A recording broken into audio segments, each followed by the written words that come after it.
Install Python, we need to visit python.org. Now click on the downloads and slide down and select Python version 3.8.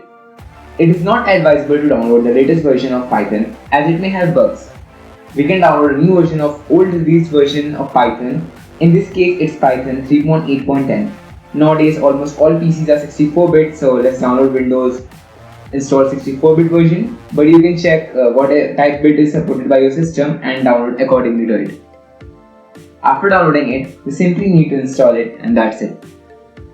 To download Pycharm, type Pycharm in your browser and now click on download Pycharm. We will be downloading community version as it is free.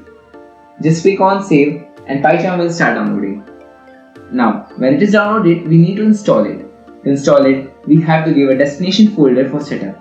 After which a new dialog box will appear like this one. We will select all the options and click on it. Now click on install and let the computer do its work.